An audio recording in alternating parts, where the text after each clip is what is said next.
Hi folks, welcome back to the Horde. There you have it, the view of the police Cushman. So, still haven't changed, so 11:30. It is June 9th, Monday, 19.1 degrees centigrade, 66 degrees Fahrenheit. This one says 63, 64 degrees. Anyway, one humid day. Sticky outside, so anyway, given that it's, you know, quasi raining and stormy and all that, I figured it was a good day to play with fire. So to this pulley. So I go to take the pulley off and I can't get the Allen keys out. One of them came out with some fussing, not too much profanity. But the second one wouldn't come out for love nor money, wouldn't budge. So after spraying it and all that trivia, I took the torch out. That's just a acetylene torch for plumbing. And I put it on the pulley and it didn't seem to make a lot of difference. So then I took this torch out, my flame thrower. And I put it on there and I melted a half a candle down the shaft. Right, I put it in the hole there and let it melt down the shaft, and I put it on there and I left it on there a good long time. It was to the point where all the candle wax seemed to evaporate and all that kind of stuff. Then I managed to get the Allen keys out. I put them over here so I don't lose them.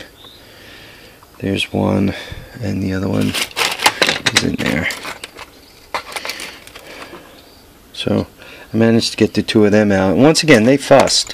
One of them, I had to screw it in and out like a couple of dozen times to finally manage to cut the threads and get it loose. So once I got the two Allen keys out, the thing was hot. It wasn't glowing, but as a matter of fact, it's still real hot. Like my hand this far away, and I could tell how hot it is. The engine shaft is still relatively warm, also, and the socket I used to push against it is warm. So anyway, I figured before I tried welding or anything interested, seeing as I had to get it so hot just to get the keyways loose, I put this puller on it, which is still hot. And it's got a nice gentle thread there, fine thread. So I used this and I put it on there and I very gently tightened it and the pulley began to move. It really didn't fight me. If it was going to fight me, then I was going to move to this 3-jaw. But this 3-jaw isn't as fine. But I wasn't really gonna pull all that hard. I was going to try to be careful because those pulleys are known for cracking. I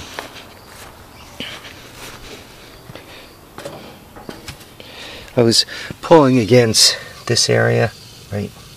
It's still hot. Where's my finger? Yeah, right up against there. So anyhow, it did come off and I didn't break it, and now I'm letting it cool slowly. I don't want to quench it quick because I'm afraid it might just crack after all. So that was a big step. That was a good step forward toward the engine swap, because once again I've been checking eBay for the last 3-4 days and there are none of those on there. So that leads me to believe that there are plenty of people that like nobody likes to break a pulley, right? If you break a pulley, you're screwed. At the minimum, it's an expensive oops. At the maximum, it's a, oh, I can't put this together because I can't get the pulley back again, oops. So anyway, there we are. I'm calling that a major success. That was a good step forward, a real big step forward for today. I'm very, very happy. I'm happy from two fronts. That engine I'm going to put aside, and I'm going to put it inside someplace. That pulley only weighs a few pounds, so I still can't pick it up and move it. but I am gonna put that engine aside. Not that I'm ever gonna use it, but you never know. Every once in a while, you'll run across somebody somewhere that's trying to restore one of these Boland's tractors to a condition of new, and they just have to have an engine. And that engine, other than the pulley I just took off, is complete. It's got the carburetor, it's got the starter, it's got the ignition system, it's got everything on it. So if once again somebody's doing a complete restore, that would be a nice score for them to get their hot little hands on. I still have to unload the truck. That's now, everything in there is wet. I've told you guys that there are 3 big flea markets that I go to. There's the one that leads them off is at a fairgrounds, and that one's the first weekend of May. It's a car show, actually. So that's probably the show where I buy a full, maybe half the stuff I get for the entire year, right? And then there's these 2 shows that occur at a local airport. It's a private airport. As a matter of fact, it's kind of I think planes just do touch and goes there. I don't see any planes stored there anymore. There used to be planes that they would store, but now that doesn't happen anymore. Anyway, so they do, it's kind of an area-wide garage sale, but they do it all in one location. And there's 700 families that go there. And the people that go there just want to get rid of their crap, right? They're not fooling around. And you find anything from underwear to books to knickknacks to tools to grandpa passed, or my kid outgrew this China quad and I want to get rid of it. You'll find any of the above there. Do I find a lot of Honda stuff? No. And if I do find Honda stuff there, typically they want too much money for it. It's kind of more of a retail operation when it comes to equipment. People in there think their stuff is worth a fortune. Though occasionally, and I get there early, I get there crack of dawn, occasionally I do find, like I picked up one of those Chinese 3-wheelers or 4-wheelers that's in the box, in the reefer box. I picked up one of those there. The woman who had it, I guess the chain lost a master link, and her daughter had outgrown it. She was, not that any of this matters, but just from a human interest point of view, she I don't know if she was a teacher or what. She struck me as if she was a teacher, and she adopted a baby from China.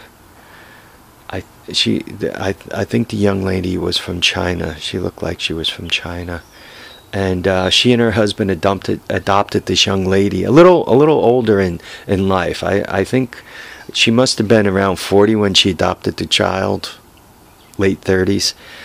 And the young lady was about 14, grew up to be a beautiful young woman, and she had outgrown this particular quad that, I mean, she was tiny.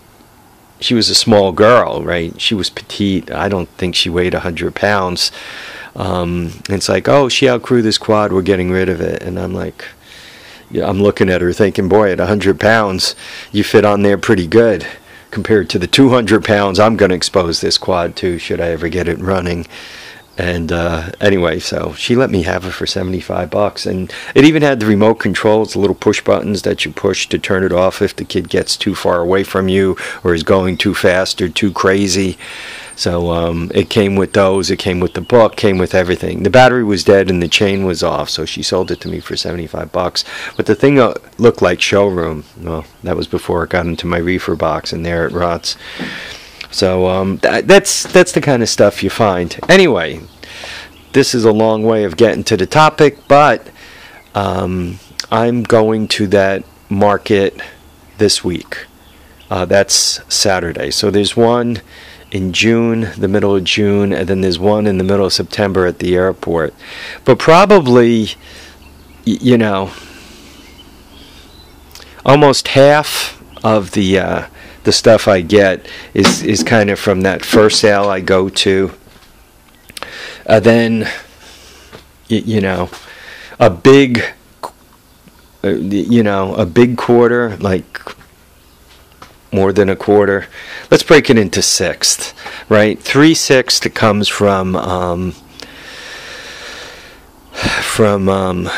the big one, a full 3/6, and then probably 1/6 from this, 1/6 from the next, and then the remaining third or quarter comes from all the other markets during the year. Though this year I haven't been hitting the other markets. I've been doing more of the visiting Stony to get parts. That's twice. One character, I got this one. And that one from the guy I got, that one from, then there was the guy I got the 200M and the Chinese bike that's still sitting outside from. So I've probably been a little more Craigslist this year and a little less flea market. I used to go to a flea market in Connecticut. It was it is 45 miles from my house, so 90 miles round trip. And I used to take the F-150, which would cost me about 4 gallons of gas, give or take a little bit. 4 gallons of gas at, we're almost $4 a gallon, $3.79 to $3.85 or $3.90, depending where you get it.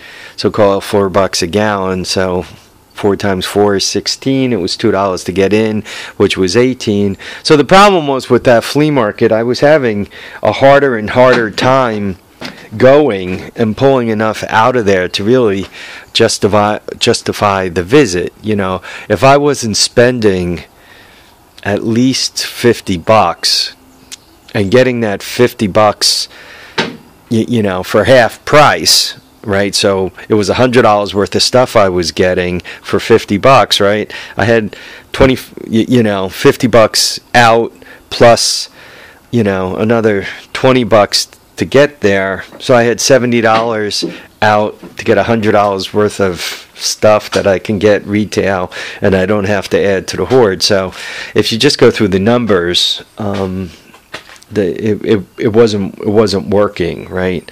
I really tried to, whether I'm shopping at Harbor Freight or whatever I'm trying to do, I always try to get things for about half price, and I wasn't succeeding all that well. It's not that I'll never go to that market again. As a matter of fact, in July, my wife and I are heading toward Rhode Island for a long weekend, and what we'll do is we'll leave here early and stop at the market so I can kind of tie it into that trip and justify it that way. There's also a flea market out in Rhode Island that I'll go to while I'm out there. That's all this stuff is still hot, so I'm talking to you guys instead of burning my hand with my impatience. Right, homie isn't all that patient guy. All right, so after that crap cools off, I'm going to pick up that pulley and make sure it actually goes on that motor. And if it doesn't, you're going to see me kind of cry. I have an 8-horse downstairs that looks very much like that motor, except it's got the generator shaft to it, so it's tapered. For me to put that pulley on that shaft, what I'd have to do is extend a little nub that's the right size onto it, bolt it on, and then put a little keyway in that little nub, and probably a couple of tack welds wouldn't hurt either, and that way the pulley's supported on the outside, and the a length of the inside and on the outside. If it'll even go on, I'm not even sure it'll go on that engine I have downstairs. I'm going to really try to use this 10 horse, unless it just won't fit. Then I'll look at the 8 horse downstairs and see if I can't get that under the hood. And if that won't fit, then we'll look at this guy, China here, see if it'll fit. As a matter of fact, China looks like the narrowest out of all of them, so it unfortunately might fit the best. I really kind of think it's sacrilegious to take the old metal of a Boland's and put a China engine in it. I do have a couple of Honda engines floating around, big 8 horsepower Honda engines. At least that'd be showing respect, putting a Honda engine in a Boland's. Putting one of them China engines would be kind of disrespectful. Whatever, I just need to get the bomb running. Alright folks, I've been babbling for 15 minutes. Thanks for listening. Hopefully you're not shaking your head. Thanks for listening, thanks for commenting, thanks for subscribing. Remember to keep your feet down, your heads up, and we'll catch you on the next episode of The Horde. You should get a few videos today. Thanks folks, bye now.